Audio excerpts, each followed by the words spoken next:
Falou bastante de seleção essa semana, muita coisa aconteceu, né?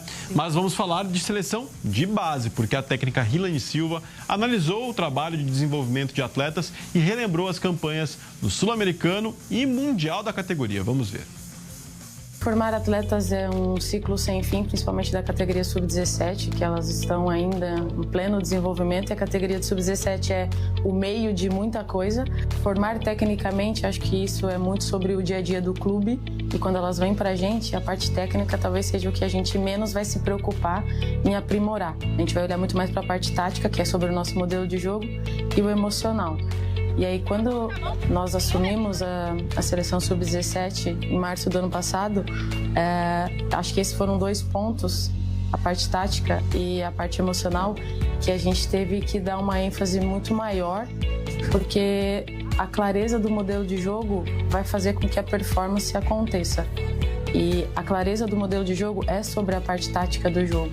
E quando a gente agrega isso ao nosso dia a dia, e elas vão se sentindo seguras e confiantes, acaba pela performance acontecer de uma maneira mais natural. E quando eu tenho a performance, o meu emocional, eu me sinto mais segura para essa execução. Então, nesse processo todo, em março, quando a gente vem, ainda no começo, eu ainda também estava entendendo como funciona o ambiente, como fazer uma equipe jogar futebol em poucos dias. Eu não tenho o dia a dia do clube, eu tenho períodos com elas em que elas vêm quase formatadas dos clubes.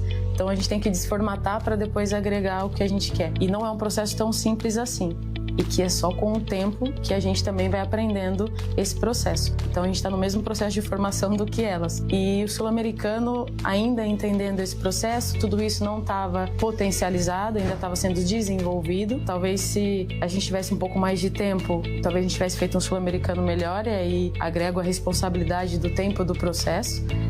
Nunca joguei a responsabilidade para atleta nenhuma, isso jamais vai acontecer. Elas ainda se culpam, né, nas nossas conversas, mas a responsabilidade é nossa, da equipe técnica, do staff. Quando a gente vai entendendo, depois do Mundial, depois do Sul-Americano, quando a gente revê o que foi a preparação, quando a gente revê o que foram os jogos e a gente entende que o processo precisava ser recalculado, a rota, para que a nível tático e emocional elas chegassem mais preparadas, acho que o Mundial nos trouxe uma clareza maior de qual o caminho seguir dentro desse processo e quais são os conteúdos, como eles devem ser aplicados, para que elas entendam melhor e mais rápido qual é o modelo de jogo e assim ter mais clareza, tendo mais performance, eu tenho segurança e o meu emocional ele fica mais blindado.